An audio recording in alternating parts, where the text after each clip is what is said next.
Thank you all. I know it's getting a little bit late in the day, and wrapping up such a rich variety of presentations and questions and ideas is somewhat of a daunting task. Scott and I have decided to divide up the project. So I will offer a few reflections concentrating on day one, and then he will come up in a few minutes and draw us to some kind of synthesis and conclusion. I'd like to build on, and I guess as a professor of religious studies and Islamic studies, I have a special affinity for those kind of themes. I'd like to play on the title for our conference, and as a member of the editorial board, I seem to remember that there was some discussion about what the theme would be, and one wants to be broad, but one wants to have a theme. So we decided on paradigms, projects, and aspirations, right? The Gulen movement: paradigms, prospects, and aspirations. And somehow those three terms coming together actually fit with the ideas, or some of the ideas that we heard on the first day. And I was really struck in the presentation of John Paul's paper on religious space that he spoke about these initially two kinds of space: the locative or the fixed dimension of sacred space, and then the utopian dimension of sacred space, the pointing to the transcendent. And I thought that went really nicely with the two words in the title. First of all, the paradigms. Okay, so the paradigms in our papers, in our deliberations, could stand for those aspects of location that define and establish space, as we heard in the concepts of sectors or boundaries. And then on the other hand, our aspirations. So the aspirational elements of the Gulen movement might refer to the aspects of the movement and its members that point to the utopian dimension of sacred space. And some of you have heard me speak, or perhaps have read about the ideas in the Gulen movement of the Işık Evi, the lighthouses, the fifth floor, the cosmos. So this idea of pointing to something greater, higher, or transcendent. However, what about the projects? And I think so much of what we heard, and especially I can move ahead and speak of this last panel about the schools, but even in yesterday's session, or so many of the papers, we heard about projects. And in the middle, in between engaging and negotiating, cultivating this kind of in-between space between the fixed and the utopian, we have the projects of service and dialogue. And these projects are constantly working to dissolve or traverse the boundaries and barriers. And of course, yesterday we had the images of the bridge on the one hand, and perhaps in the dissolving end, the image of the fana, or the annihilation in Sufi terms. So in these projects, we find a path of transformation, and that transformation is both at the personal or individual level of the person doing the service, and the potential transformation or restoration of the world. So sort of this cosmic global level, this more situated local context, and then the person themselves as a context.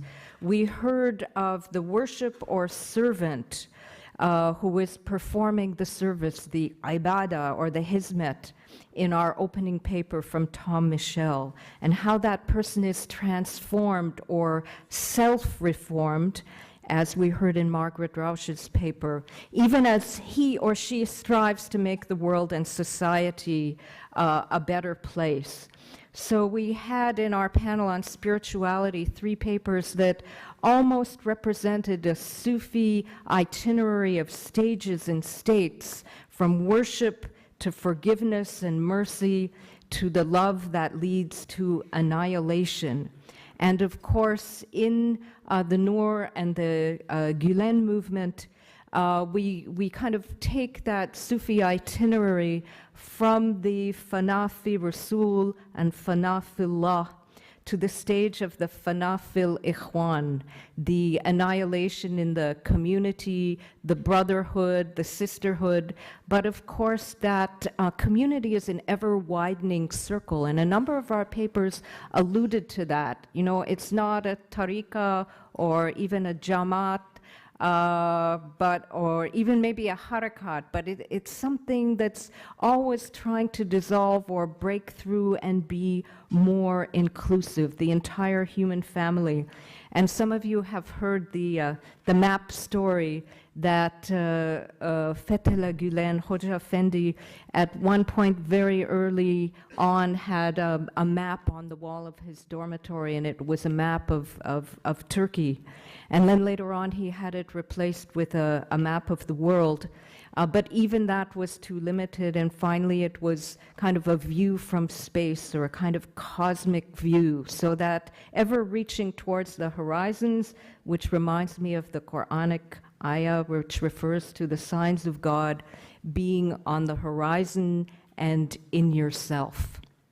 In our second panel yesterday, we heard about civic engagement and comparative ethics, even comparative business ethics. And I think that last remark about, or last answer to the financing of the schools, when they're talking about these businessmen in Gaziantep sending their money to support a school somewhere where they, you know, they might never have even heard about that place a generation ago, yet somehow this new global map is being constructed. And in this view of civic engagement, we had the metaphor from distinguished Professor Martin Marty of the clearing in the forest as a sacred space, and that could be the sacred space of Hizmet. The clearing as a space that was defined, illuminated, but potentially could be cultivated. So I'd like to raise up, based on our deliberations, the concept of cultivation and culture as a transformative, transitional, and on occasion a liminal space, a space that needs engagement of the human heart and human activities to mediate this local and cosmic. For after all, in Sufi thought, we human beings are insan, the eyes through which God sees. Or we have the potentiality to the knowledge of presence, the ilmi huduri, as we heard in Dr. Grinnell's paper. For there's the famous Sufi hadith beloved by Ibn Arabi in the voice of God, I was a hidden treasure and I wanted to be known. So I created the universes. So that leads me to another hadith. My servant draws near to me through acts of worship, nawafil, till I become the eyes through which he sees, the ears through which he hears, the hand through which he acts. So I'd like to kind of put out an image which I think is really resonant with what we heard in the first day, Hizmet as nawafil, as service that transforms and also leads to the ultimate fana, or extinguishing of individual limitations. And I'd like to say something about, you know, I really also want, I feel like I'm not giving, I've talked about all the panels except number 3, the Turkish context.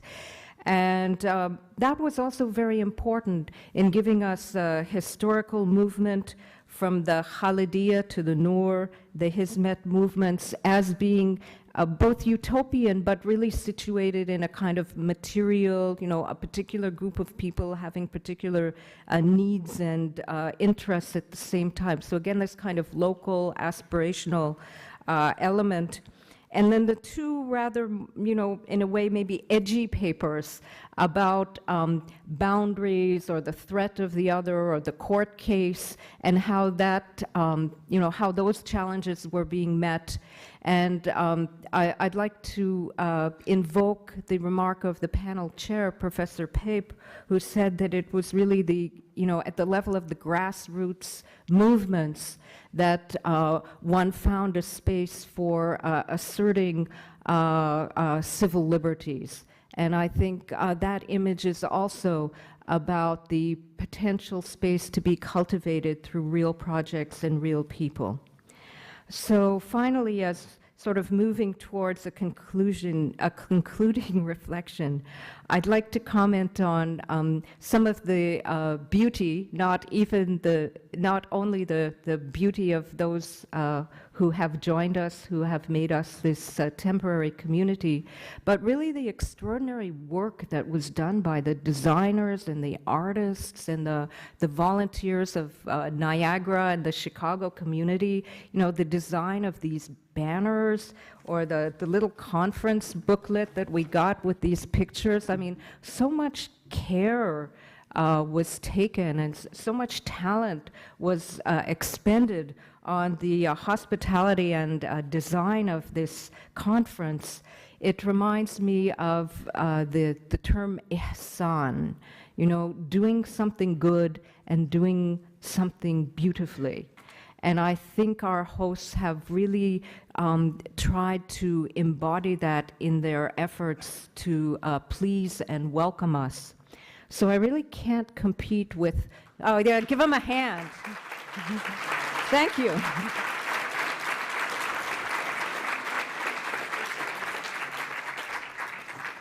I can't compete with my colleague Scott's jokes. So I thought I'd tell a Rumi story. And the Rumi story is probably familiar to many of you, and I think it's a Rumi story that is both apropos of the themes that I was just presenting and apropos of the efforts of all the Hizmet volunteers. And some of you may know this story. You'll know the punchline before I tell the story, but it's the story of the Greek artists and the Chinese artists. So I'm talking about beauty, right, and the creation of goodness and beauty. So the story is that the Sultan, who's very powerful, has a contest, right? Who can create the most beautiful representation, the most beautiful art, no holds barred, no resources held back. So the Chinese artists start their work, and they're working really assiduously for weeks, and they spend all their time designing and shaping and forming, and they get the best materials and the best colors, and they're doing a whole wall in some kind of fantastic mural. And nobody knows that there's a curtain in the middle of the room. And the Greek artists, nobody exactly knows what they're doing, but there's some sort of strange sounds coming from that side of the room. And it seems like they're just polishing and polishing and polishing something. And actually, they're polishing the wall, right? The opposite wall. So finally, the sort of curtain is still there, and the contest time comes to a close, and the Sultan comes in and says, okay, let's see who has done the best. And the curtain is drawn, and first of all, the Chinese mural is revealed, and it's this fantastic, beautiful, colorful, amazing depiction of life. And then, all of a sudden, one looks to the wall that had been polished, and it's the most, translucent, reflective, looking back at what was on the other wall, with all the shapes and beauty changing in the light. And so the polishing side is actually the outcome of the contest in the Sufi sense, that by polishing the heart, as one says, by polishing the self, one comes to that highest level, the level that we heard about of fana, putting the self behind. Then one becomes able to reflect that beauty, to be the eyes through which God sees, as the hadith says.